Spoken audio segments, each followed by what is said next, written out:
Assalamualaikum warahmatullahi wabarakatuh. Apa kabar adik-adik? Semoga selalu sehat ya. Pada pertemuan kali ini kita akan meneruskan pembelajaran tematik kelas 4, tema 2, subtema 2, pembelajaran ke-1.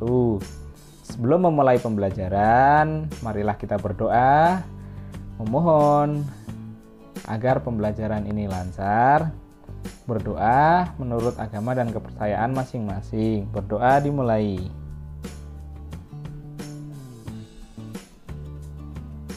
Berdoa selesai. Baiklah adik-adik, kita akan meneruskan pembelajaran ya. Kita masuk ke subtema 2, manfaat energi, pembelajaran 1. Untuk muatan atau KD sudah disertakan di dalam video di pojok kanan atas. Terima kasih. Kita mulai ke materi ya. Teks petunjuk.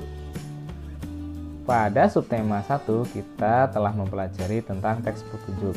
Maka kita akan teruskan materinya pada subtema 2 ini. Langsung saja ya, teks petunjuk. Yang pertama isi.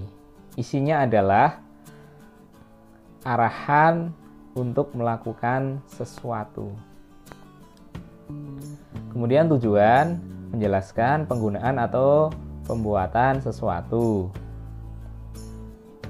Kemudian kalimat yang digunakan adalah kalimat perintah. Hal-hal yang perlu diperhatikan dalam membuat teks petunjuk. Yang pertama, cara atau petunjuk disajikan berurutan. Yang kedua, bahasa yang digunakan jelas dan mudah dipahami. Nah, sekarang perhatikan contoh teks petunjuk berikut ini. Teks petunjuk menggunakan listrik dengan aman. Contoh teks petunjuk menggunakan listrik. Berhati-hatilah saat menyalakan atau memadamkan peralatan listrik. Listrik sangat bermanfaat bagi kita. Namun, kita harus menggunakannya dengan hati-hati. Mintalah bantuan orang tua saat menggunakan listrik. Kamu harus berhati-hati saat menyalakan atau memadamkan peralatan listrik supaya tidak tersengat aliran listrik. Pemakaian peralatan listrik yang salah juga dapat mengakibatkan kebakaran. Untuk mencegah hal tersebut, bacalah petunjuk menggunakan listrik yang aman berikut. 1. Menyalakan atau mematikan peralatan listrik dalam kondisi tangan kering. Jika tangan kita basah, maka bisa menyebabkan kita tersengat listrik atau kesetrum dan bisa menyebabkan konsleting. 2.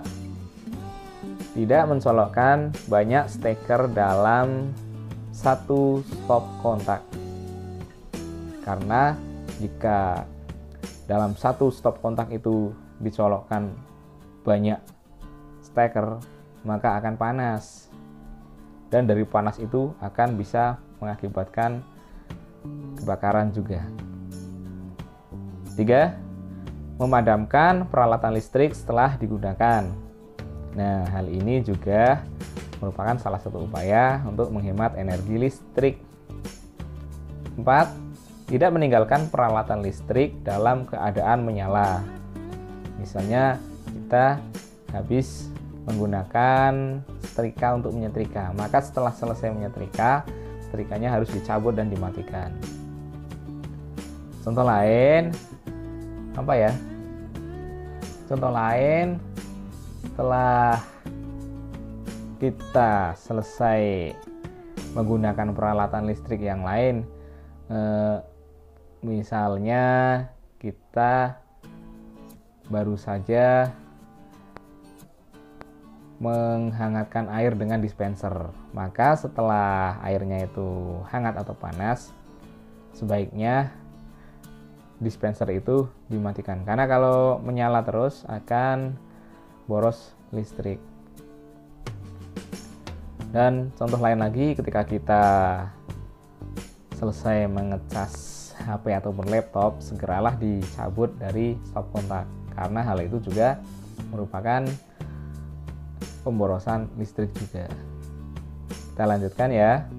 Contoh yang kedua, petunjuk membuat kipas kain. 1. Siapkan kain, beberapa bilah bambu, panjang 27 cm, lebar 1 cm, dan tebal 2 mm. Kawat kecil, paku, lem kayu, dan gunting. 2. Lubangilah semua bilah bambu di salah satu ujungnya. Hati-hati saat melubangi bilah bambu. Mintalah bantuan gurumu jika kamu merasa kesulitan. 3. Tumbuklah bilah bambu, lalu masukkan kawat pada lubang untuk menyatukan bilah bambu. 4. Rentangkan bilah-bilah bambu di atas kain. Gambarlah pola kipas pada kain sesuai dengan lebar bilah bambu yang telah direntangkan. 5. Guntinglah kain sesuai pola. 6. Letakkan kain di atas rentangan bambu dan rekatkan dengan lem. 7. Diamkan selama beberapa menit untuk mengeringkan lem.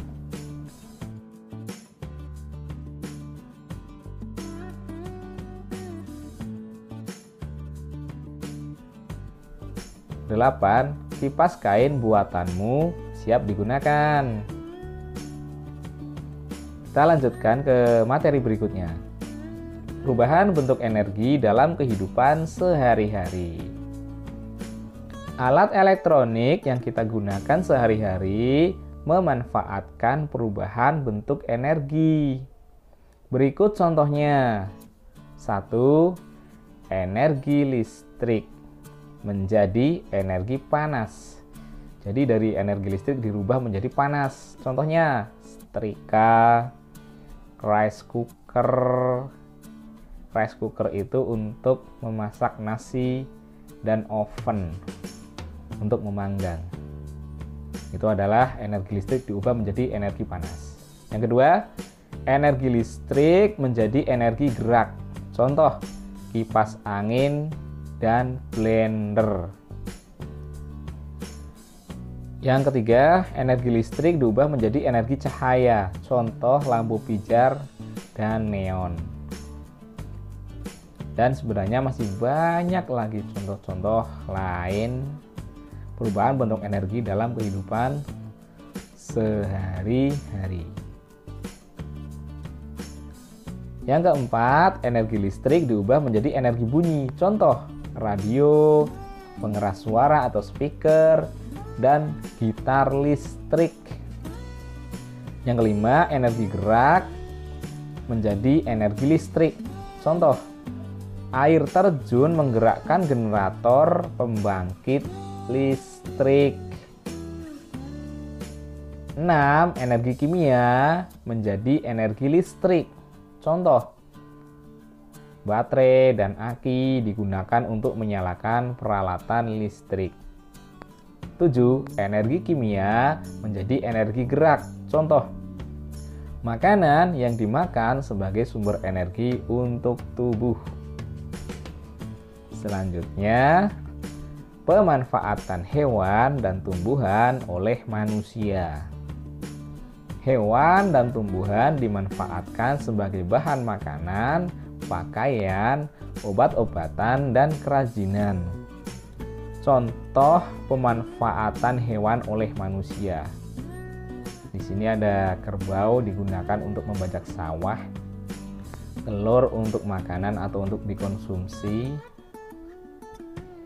Contoh pemanfaatan tumbuhan oleh manusia. Di sini ada pisang, bisa diambil buahnya sebagai makanan. Di sini ada kursi yang berasal dari kayu ataupun rotan yang dirubah menjadi kursi, sofa, dan barang-barang mebel lainnya. Di sini ada bunga digunakan sebagai bunga hiasan. Dan di sini ada sayur dan buah untuk dikonsumsi sehari-hari.